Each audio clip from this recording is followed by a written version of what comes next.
이 살쾡이가 이 나무 위에 있는 다람쥐를 잡는 방법을 혹시 알고 계십니까?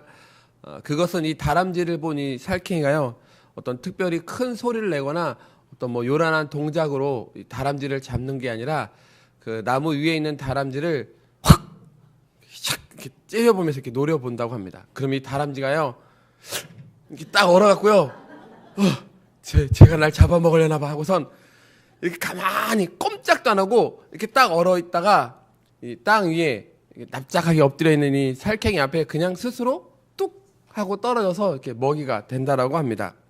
이처럼 두려움은 가장 큰 적이라고 할 수가 있습니다.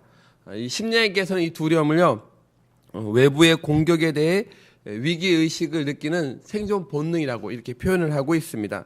또 하이데거라는 독일의 아주 유명한 그 철학자는 이 두려움의 본질에 대해서 두려움은 우리가 두려워하는 대상이고 또 두려워하는 그 자체이고 또 두려워하는 이유라는 이 세 가지 구조를 갖는다라고 이렇게 말하고 있습니다.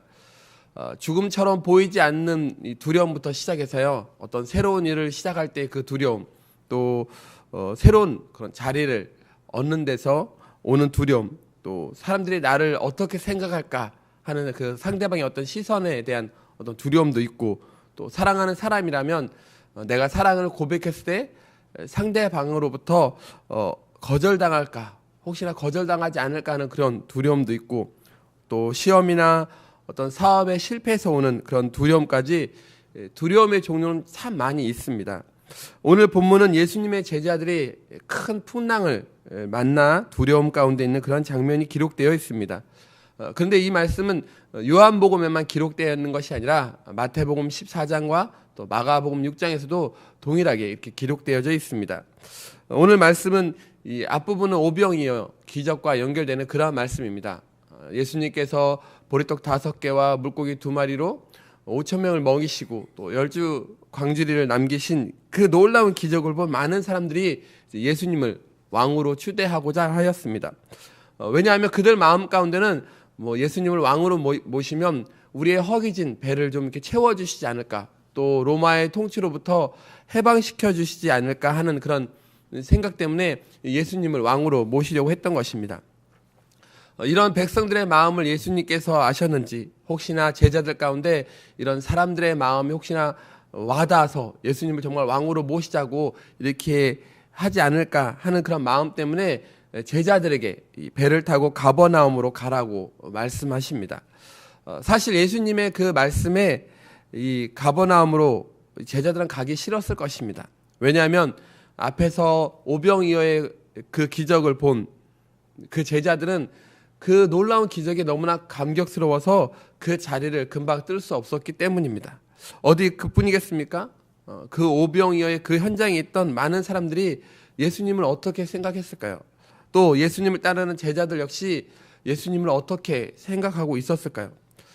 예수님은 지금 이 흥분으로 가득한 바로 그 현장에서 지금 제자들에게 빨리 가버나움으로 가라고 재촉하고 계십니다. 예수님의 제자들은 그래도 예수님의 말씀에 순종하여서 그 흥분의 자리를 떠나 배를 타고 예수님께서 말씀하신 가버나움으로 향하게 됩니다. 바다 북단을 가로질러서 이 가버나움까지의 거리는 한 8km 내외의 거리입니다. 그러나 제자들이 노를 저어서 이 갈릴리 바다를 건너가는데 전혀 예기치 않은 큰 바람이 불고 거친 풍랑이 일어나게 됩니다. 실제 이 갈릴리 바다는요, 서쪽의 지중해와 또 동쪽의 그 시리아의 그 사막의 중간에 위치하고 있습니다. 주위에 낮고 또 높은 산으로 둘러싸여 있어서 때로는 이상 기류 현상이 발생하기 쉬운 그런 곳이라고 합니다. 특별히 이 갈릴리 바다에서 형성된 대기와 또 시리아 사막에서 형성된 대기가 서로 부딪혀서 이상 기류가 발생할 때에는 전혀 예기치 못한 돌풍이 발생하고 하는데, 바로 이 당시 제자들이 지금 배를 타고 가버나움으로 가는 그 당시에 바로 이런 일이 일어났던 것입니다. 요한복음에서는 이 일이 일어난 시간에 대해서는 언급되어 있지 않습니다. 그러나 마태복음과 마가복음에서는 이 일어난 시간이 제4경이라고, 밤 4경이라고 이렇게 이야기하고 있습니다. 밤 1경은 저녁 6시부터 9시까지고 밤 2경은 9시부터 자정까지, 또 밤 3경은 자정부터 새벽 3시, 또 밤 4경은 새벽 3시부터 6시까지입니다.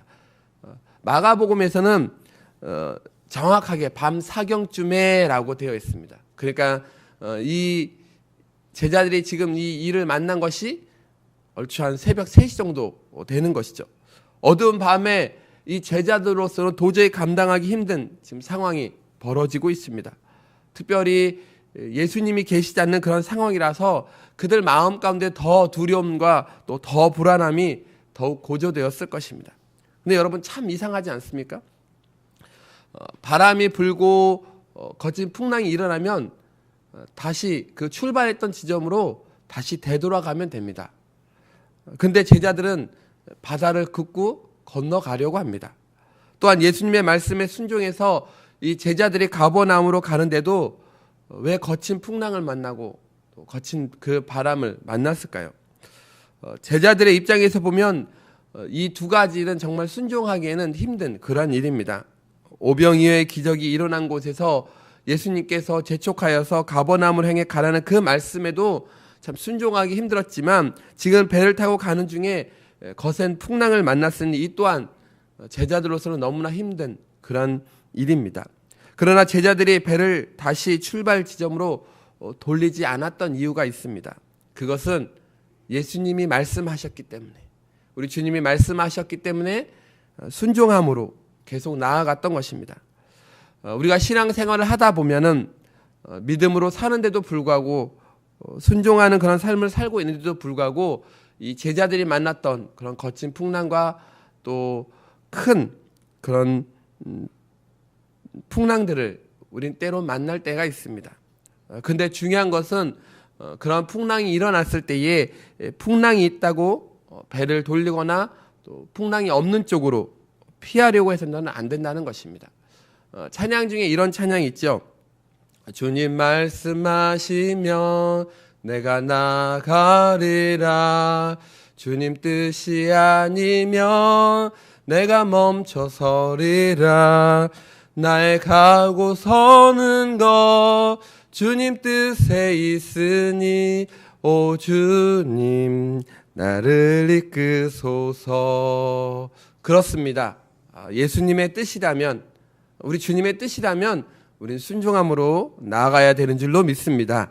19절에 보면 이제 거센 풍랑으로 인해서 두려움 가운데 떨고 있는 그 제자들을 향해 예수님께서 오십니다. 19절에 보니까 제자들이 노를 저어 12여리쯤 가다가 예수께서 바다 위로 걸어 배에 가까이 오심을 보고 두려워하거늘 라고 기록되어 있습니다. 왜 제자들이 지금 두려워할까요? 아마 거센 풍랑과 맞서 싸워서 너무나 지금 제자들은 지쳐 있습니다. 그들에게 다가오시는 그 예수님을 보고 도저히 믿을 수 없는 일이 벌어졌기 때문입니다. 출렁이는 배 위에서 온갖 두려움에 사로잡혀 지금 어찌할 바를 모르고 있는 이 제자들 앞에 예수님이 지금 바다 위로 걸어오는 그 모습을 보고 유령이 나타난 줄로 알고 있었던 것입니다. 그렇다면 왜 예수님께서 이 바다를 걷는 이 아주 신기한 그런 모습으로 지금 제자들에게 다가오셨을까요? 그것은 예수님께서 제자들이 지금 두려움과 고난당하고 있는 바로 그곳에 바다 위를 걸을 정도로 능력이 크신 그런 주님이 그들과 함께 하심을 그들에게 알려주기 위해서, 가르쳐주기 위해서입니다. 여러분, 우리 예수님이 이 땅에 오신 이유가 무엇입니까? 자기 죄로 인해 죽음과 또 슬픔과 또 절망을 극복하지 못하는 인간들을 위해 오셨습니다. 우리 예수님이 달리신 그 십자가는 자기 자신의 죄를 해결하지 못하고 영원한 심판 앞에 서 있는 그런 인간들을 바로 죽음 직전에 그들을 밀어내시고 저와 여러분을 대신하여 달리신 그곳이 바로 십자가입니다. 그러한 예수님이 고난과 또 아픔과 이 절망의 현장에서 우리들을 그냥 내버려 두시겠습니까? 아닙니다. 절대 아니죠. 예수님은 그곳이 어디든지 찾아가셔서 그들을 위로하시고 또 그들을 구원하시고 그들과 함께 하시는 그런 주님이신 줄로 믿습니다. 그러므로 우리가 잊지 말아야 할 것이 있습니다. 그것은 우리 삶의 고난과 또 아픔과 또 절망이 찾아온다고 할지라도 넘어지거나 쓰러지지 아니하고 오직 주님만을 의지하고 그분이 주시는 참된 평화와 기쁨과 안식을 누려야 한다는 것입니다. 20절에 보면 두려움 가운데 있던 이 제자들을 향해 예수님께서 말씀하신다. 얘들아, 나다. 내가 왔다. 그러니 두려워하지 말라라고 이렇게 말씀하십니다. 그러자 제자들이 기뻐서 예수님을 배로 모셨다라고 이렇게 기록하고 있습니다. 여러분, 이것이 바로 임마누엘로 우리 가운데 거하시는 예수님의 모습입니다. 지금 우리는 2017년 한 해의 마지막 끝자락에 와 있습니다. 또 지금 이 기간은 아기 예수님의 탄생을 기다리는 대림절 기간입니다. 이 기간에 더욱 우리 주님을 간절히 사모하며 말씀 앞에 순종함으로 나아감으로 놀라운 기적과 은혜를 경험하는 그런 저와 여러분 되시길 간절히 축원드립니다. 기도하겠습니다. 하나님 아버지, 우리가 살아가면서 또 신앙생활하면서 참 좋은 일도 많고 행복한 일도 많고 주님께 감사드릴 일도 참 많이 있습니다. 그러나 때에 따라서는 열심히 참 신앙생활을 하고 있고 또 헌신하고 있지만 우리 가운데 고난과 역경과 아픔이 때로는 찾아올 때도 있습니다. 그러나 그럴 때에 넘어지거나 쓰러지거나 신앙을 등지는 것이 아니라 이 벼랑 끝에서도 주님의 은혜를 경험하는 우리의 삶이 되게 하여 주시옵소서. 그래서 그것을 통해서 더욱 우리의 신앙이 업그레이드되는 놀라운 역사가 일어날 수 있도록 아버지 하나님 인도하여 주시옵소서. 2000년 전에 일어났던 그 기적의 주인공들이 우리가 되어서 날마다 그 놀라운 기적을 체험하고 경험하고 또 그 기적을 간증함으로 이 땅 가운데 아직까지도 예수님을 알지 못하는 많은 이들에게 살아계셔서 역사하시는 그 주님, 그 하나님을 전할 수 있는 우리의 입술이 되게 하시고 우리의 발걸음이 되게 하여 주시옵소서.